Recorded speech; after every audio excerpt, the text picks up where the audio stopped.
నీకెలా చెప్తే అర్థమవుతుందమ్మా? చెయ్యని నేరాన్ని చేశానని ఎందుకు ఇరుక్కుంటావు? నువ్వు సరదా కన్నా లేనిపోని ప్రాబ్లమ్స్ ఎదురవుతాయి. ఏ ప్రాబ్లం ఎదురైనా నేను సిద్ధమే. అంజలి, బీ సీరియస్. నిన్న రాత్రి నువ్వు నా దగ్గరే ఉన్నావు. నాన్న అమ్మను మేడ మీద నుంచి నెట్టేస్తున్నాడని గొడవ చేస్తే ఇంట్లో వాళ్ళందరూ నిన్ను తిట్టారు. కనీసం అదేనా గుర్తుందా నీకు? అవును, అప్పుడు నాకు అలాగే అనిపించింది. అదే చెప్పాను. చెప్పావు కదా, అప్పుడు టైం 2 దాటింది, అవునా?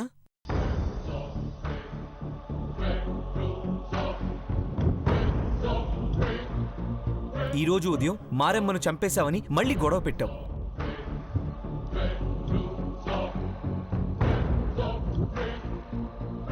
రెండింటి దాకా ఇంట్లో ఉన్న నువ్వు తెల్లారిలోపు ఎక్కడ ఉన్న శ్మశానానికి వెళ్ళి మారెమ్మను ఎలా హత్య చేస్తావు? లాజిక్ ఆలోచించు అంజలి.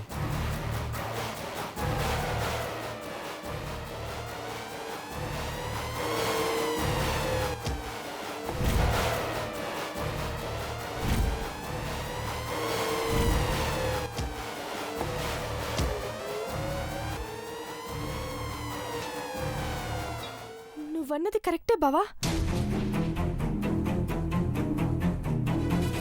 కానీ తెల్లవారుజామున 4:30 టైంలో వెళ్ళి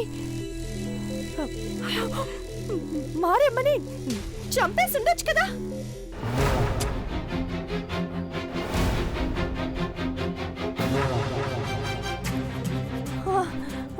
అంతే, అదే టైం. అప్పుడే నేను మారేమ్మను చంపింది. అంజలి, మళ్ళీ మొదటికొచ్చావు. అసలు నువ్వు మారమ్మని ఎందుకు చంపుతావు? అర్జున్ ప్లీజ్. అమ్మా అంజలి, మారెమ్మ నువ్వే చంపాను అంటావు, అంతే కదా? అవును బాబాయ్, అంతే, నేనే చంపాను. సరే, నేను నమ్ముతున్నాను. తన్ని ఎలా చంపావు డీటెయిల్డ్గా రిపోర్ట్ రాసి ఇంటికెళ్ళు. నిజంగా నువ్వు హత్య చేసుంటే నీ మీద నేనే యాక్షన్ తీసుకుంటాను, సరేనా?